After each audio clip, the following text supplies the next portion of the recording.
So I am so happy. We're going to go ahead and change this view. Whoa, technology at its best here, huh, John? Okay, I've got Dr. John Duffy with me today, and I'm so excited for this conversation. So welcome.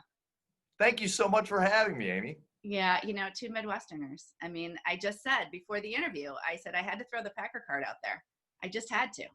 It's an unfair card to play at this point, but I have to accept it, and I dread the Bears-Packers games, and that they're late in the season is just totally unfair. I know. Kudos But to your Packers. They're very good. Aaron was looking pretty good the other day, I gotta say. He was.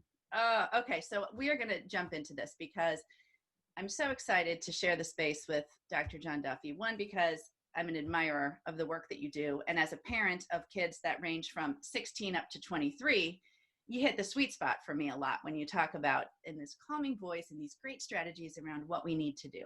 So Dr. John Duffy is a clinical psychologist. He's a parenting guru. He's an expert. He's a speaker. He's basically got it all going on. And he can walk us through, these times right now where as a parent, we feel uncertainty, and that translates to the kids. So we're going to dig right in. You used a term, we've gone from acute to chronic. Yes. Okay. Yes. It's so true, right? That's the first time I had heard that. And so back in March, when all of a sudden, families were overflowing with, kids home, young adults, everything else that was acute. We were dealing with that then. Now Yes. we're what, 7 months, 8 months? 7 months. Yes. 7 months. And it's really a challenging time for parents. So let's talk about, let's start with our high schoolers right now, if you don't mind. Let's talk about that because I know you deal with a lot of families and you've spoken a lot about this. We're a hybrid here where we are in this part of the country, and I think it is around most states. What are you seeing? What are the fears, the anxieties that these teens are bringing to you?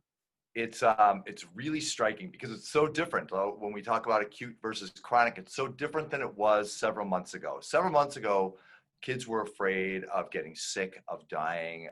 Now I think they have a beat on what the coronavirus is all about. Right. What they're afraid of now is things are never going to feel normal again. We're never going to, you adults keep promising us, we're going to have something that feels normal. And yet, you told us that about this semester.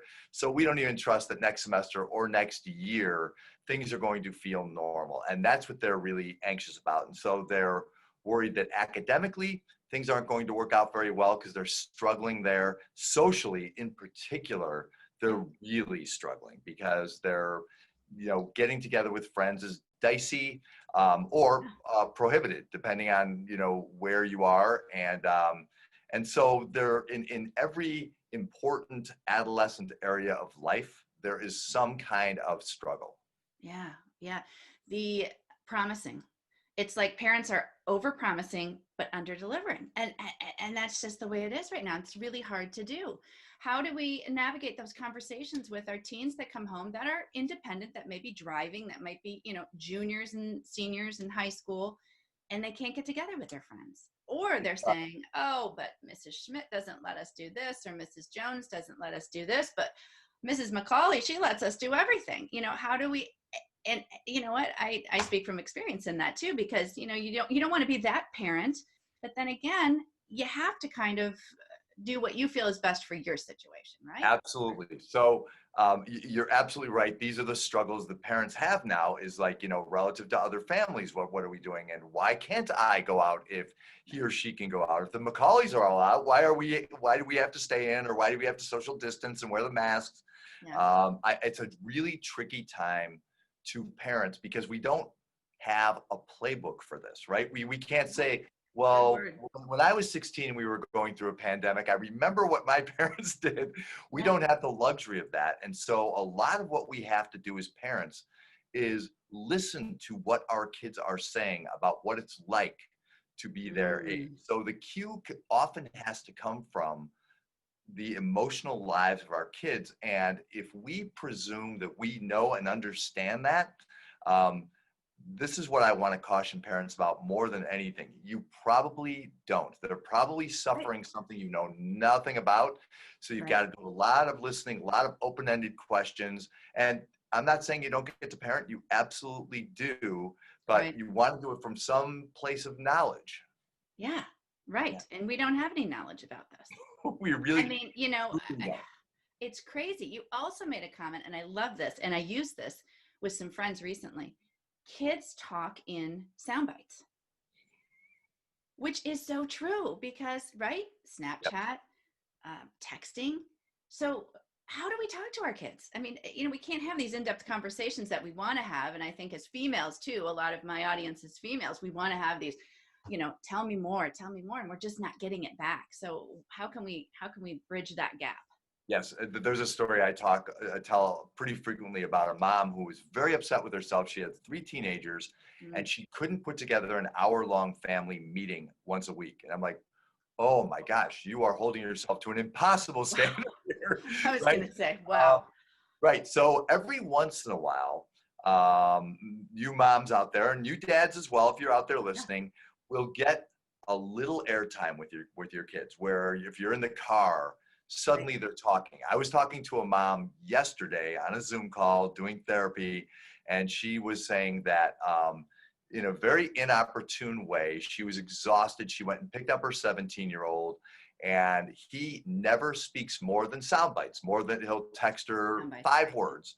Yep. At 11 o'clock at night, 11:30, now he wants to talk. And she's like, okay, I'm going to have to be in for this because I don't get this very often. So when you get those extended conversations, take them for sure, but don't expect them very frequently because kids, if you think about how they work and how they talk to each other Right. and how they text, it's brief. It's usually really brief, and you're not doing anything wrong if by and large your conversations are short. But if you get a longer one, take advantage of it for sure. Yeah, grab that cup of espresso and stay up at 11 and do it. I know, it's so true. You know, all of mine are older now, and I remember, you know, getting the license with the last one, and it was like, oh, kind of that feeling of sadness, like, oh, I'm going to miss those times, you know. But it's true. You know, be available, because that's what you talk about a lot, is be the available parent, and you had that in your book as well.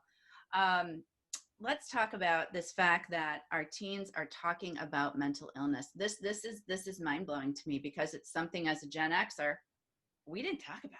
I mean, we didn't talk about this walking down high school hallways, or I mean, you knew when somebody was sad or there was a breakup. But is it really true that kids, it's not a taboo subject around teens? Oh my gosh, no, not at all. Kids are so very aware. If you Mm, think about the fact that kids have access to everything in the right. palm of True. their hand, right, in their Hmm. phone.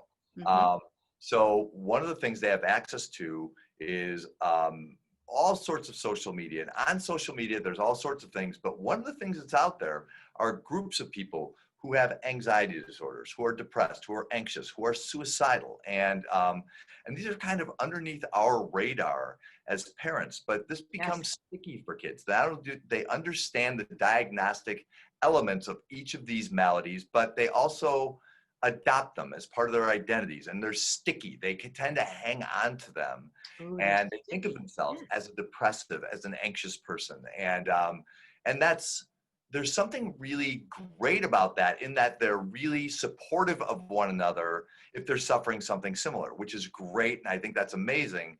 I worry about it because you can go through an awful lot of training like I have and still feel over your skis occasionally trying to treat somebody who is suffering from mental illness, especially if it's pretty severe. And now we've got 14, 15, and 16-year-olds who are Yeah. therapists for one another. And this is not a very good prognosis. I worry about these kids on both sides of the equation. I deal with it all the time. It happens constantly.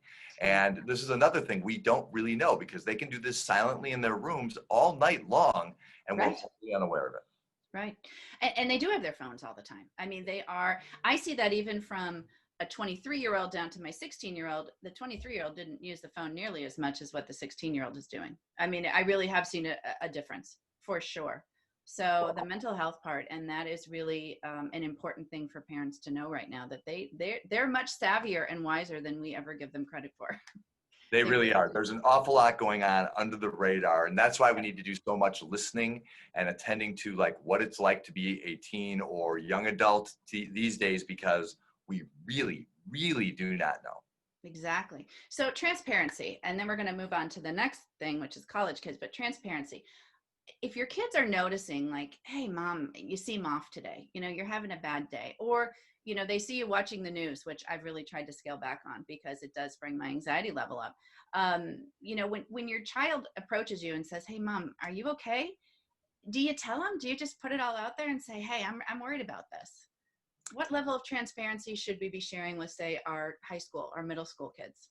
So different clinicians, I think, would give very different answers to this question. But Okay. working with people, really the ages of your kids, that's about my sweet spot there. Yeah, Um, totally. I find that the more open and transparent we are about what we're going through, Mm-hmm. the more we're going to get back from our kids about what they're going through. So my strong bias is if and you also want them to know that their radar is correct, right? So that when they reach out to a friend, it's kind of developing this sense of emotional intelligence, right? Understanding how other people are feeling and gaining this sense of empathy, right? So to shut them down and say, no, I'm fine, everything's fine, might get them thinking either you're not transparent with them because they know, or that they're not reading people correctly, which, if they are, you want them to know that. This is an important part of life for young Yes. people, is this emotional intelligence element. And so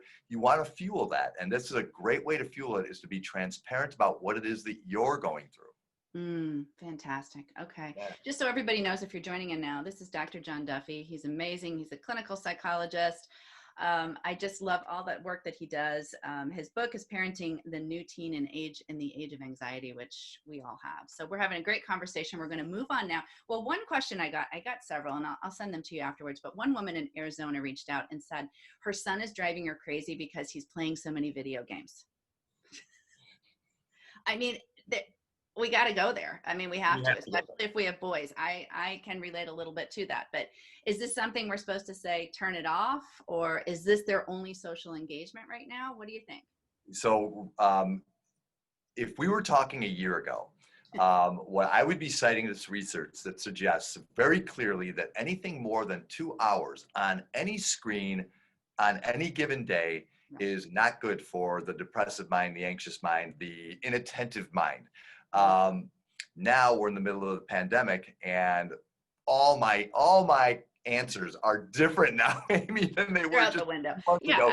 I'm The sure. window. I like to hear that, actually. Yeah. So the truth is, your kids are going to be spending a lot more times on screens. Your boys in particular, my bias is to let them play some video games, because not many of us understand the nature of these games, but I have been kind of pressed into the position of playing every game just so I have some idea of what they're about. Yeah, market research. Yeah, a little market research, exactly. And they're by and large, what kids do, they're playing the game, and there's a little, you could argue, oh, they're gaining a little hand-eye coordination or something, but really the games itself aren't the point for a lot of boys. A lot of the times it's just wearing the headset, talking to their friends, and the game is secondary, ancillary to the connection. And it's the safest way right now for that, and social media are the safest ways for kids to foster their connections,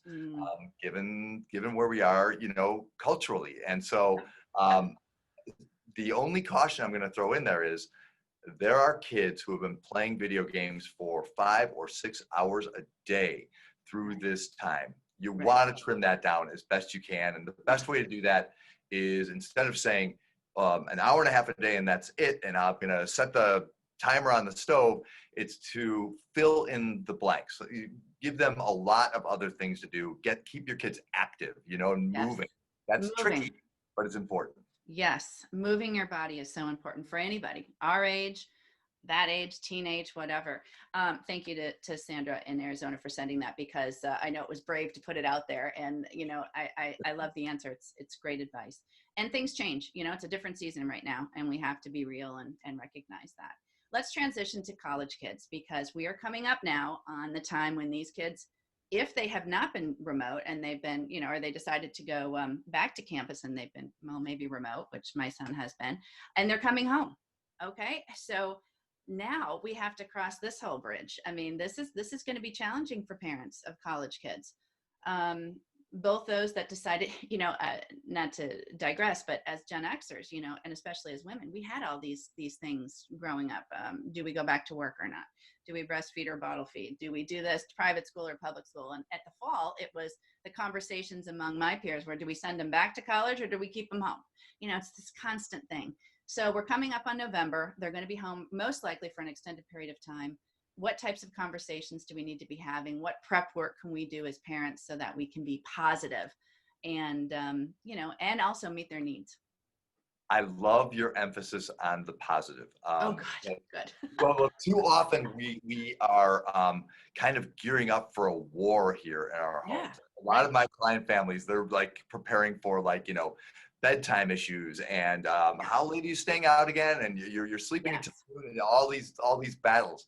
So to focus on the positive, like we were talking about a moment ago, you've got to do a lot of listening, and you have to remember and kind of put yourself in the shoes of your kids, because this is, for almost every college kid I know, and you can probably speak to this as well, this is an odd and disappointing time to be in college, right? There's a lot. If you're on campus, it feels like a little bit of a ghost town. You can tell that something is very different than it was a year ago. Um, Yeah. so you want to give your kids that nod that, this is difficult, when this is going to be hard for everybody. Now we've got this extended period of time together. So let's have a few basic house rules. But you also want to hear them out, let them be disappointed.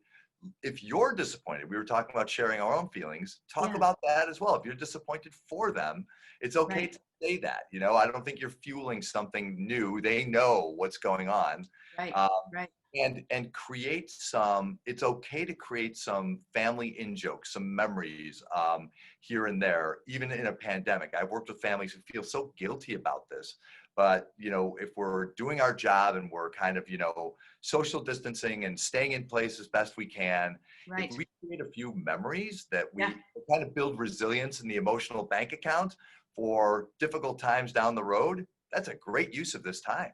Yeah. Great idea. Great idea. I think back to that Saturday Night Live skit years ago where, the girls, they all those actresses were coming home for Thanksgiving. And I mean, it was, dishes everywhere and smelly socks and coming in at all hours of the day. I mean, that is true, but they are adults and they've been experiencing this and they're going to have stories to share. And so listening, key right there. Big key. Really important. And having some guidelines about how things are going to go, so we don't go too far off the rails, because we want most of our interactions to be upbeat and positive, to your point. Yeah, exactly. That's great. What are you seeing most often in college kids? Is it loneliness? Is it, the seniors right now, they're having a hard time. Juniors are having a hard time getting internships. Seniors are having a hard time getting jobs. Is it loneliness? Is it depression? What types of things are you seeing with this college kids? Let me give you a brief laundry list. So loneliness is definitely way up there, right? Because a lot of kids are even quarantined within their dorms, or they're strictly doing online schooling, or other virtual work. Some of them are home. So there's definitely an element of loneliness. There's an element of fear too, as you talk about juniors and seniors. A lot of kids cannot envision, like, how am I going to get that job, or how am I going to get in that grad school with this going on? I can't picture the transition here. And so there's this fear of the unknown, of what the future is going to look like. And even before the pandemic, a lot of kids were afraid, like, I don't know if I'm going to be able to create the kind of life I want, or the kind of life my parents have created for us. And so with this going on, that fear is amplified even more. So loneliness, anxiety, and running concurrent with that is always some degree of depression. And that's lingering over time. And so there's this fatigue around this whole pandemic time that I'm seeing kind of across the board in my college students. Even those who are pretty upbeat in general in their lives are getting very tired of what's going on here, and they want some semblance of normalcy. The compass is failing them a little bit. Yeah, they want to experience college. We all say, for those of us that that really enjoyed our experience say those are the best years of our lives. And they've had one semester and now two that's different. And we're kind of uncertain what this next one's going to look like when they go back in January, February. Are you finding that kids at this age too, or even in younger teens, are they feeling guilty? I feel like these kids coming home now, they're all going to be tested at my son's college. They get tested before they come home for Thanksgiving. But, I'm sure this feeling on their shoulders of, I don't want to get mom and dad sick or my grandparents sick. That's got to be in the equation, right? I'm so glad you brought this up because, a lot of people I've talked to in media in particular have said, this is kind of a selfish generation. They don't care, do they? And the truth is, you're right. They absolutely do. The biggest fear they have about this is not getting it themselves. Like, they kind of understand statistically, like, right. If I get it, I think I'm going to be okay. Not that they're eager to get it, but the biggest fear they have is, if I get it and bring it home and one of my parents gets sick or my grandparents, like, this is the nightmare for them.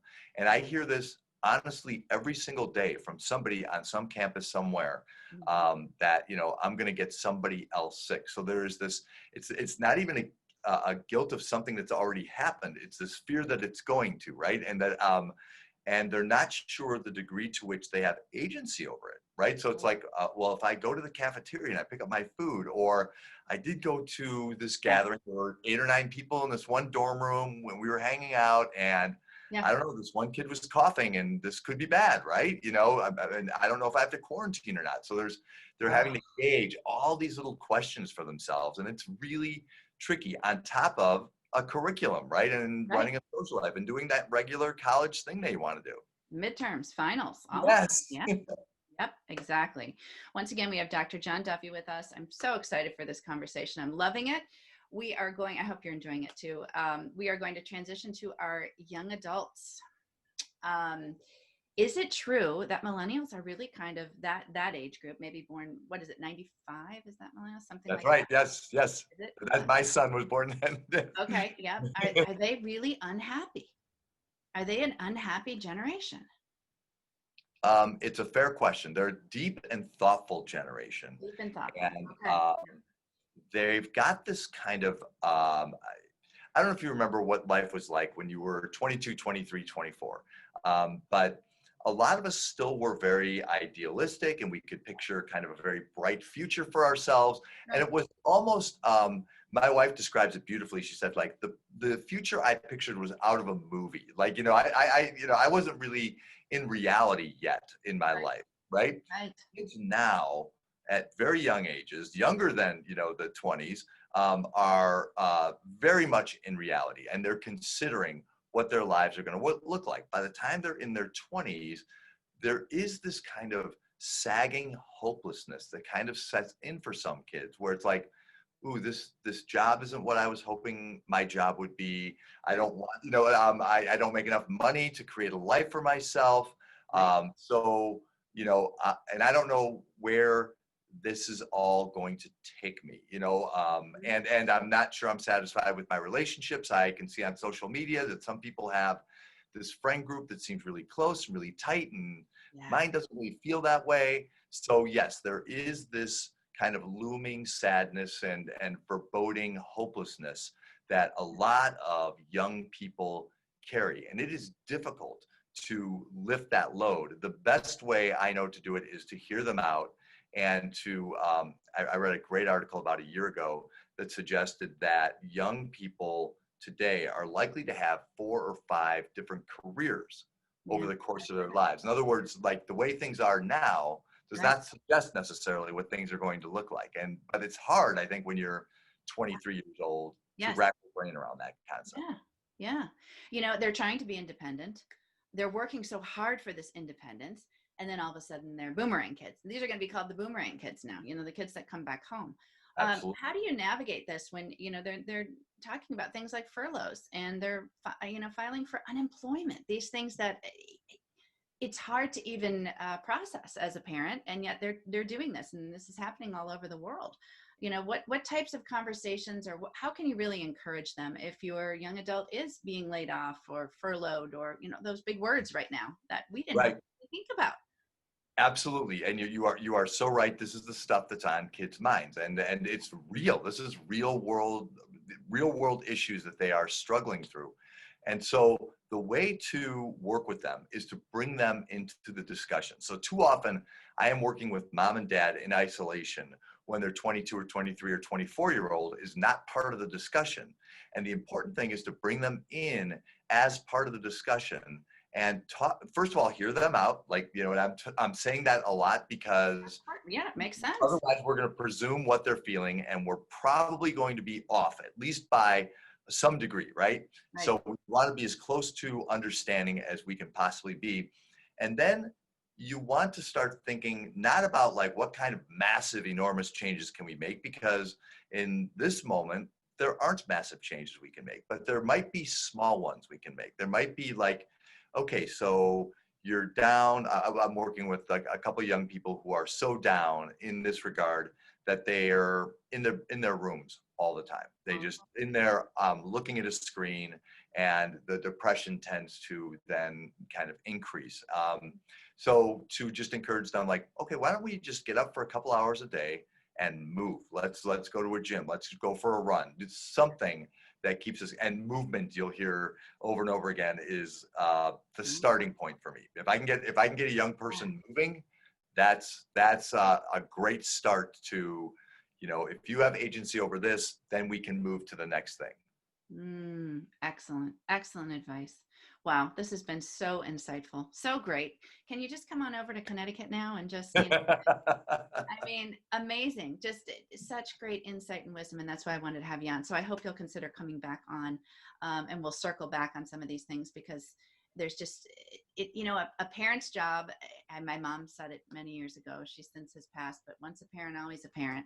And there's always that level of worry. There really is. It never goes away. But there's so many great people like you out there that provide this insight and knowledge, and people can find you, drjohnduffy.com, right? Correct. Yes. And they can contact you, reach out to you. And I put on one of my comments this morning on my Facebook page, a talk that you did a few years ago, and it was great. And it's a little trailer you have on your podcast or on your website, and I encourage everybody to check it out. It's thought-provoking and so great. So thank you for sharing the space with me. I appreciate it so much. And maybe we can rendezvous at the Packer Bears game next season. Let's do that. I will say I love your vibe. I love your podcast. It is a joy to talk with you. It really is. Thank you. It's been great. Stay safe, stay healthy. We'll be in touch. Oops.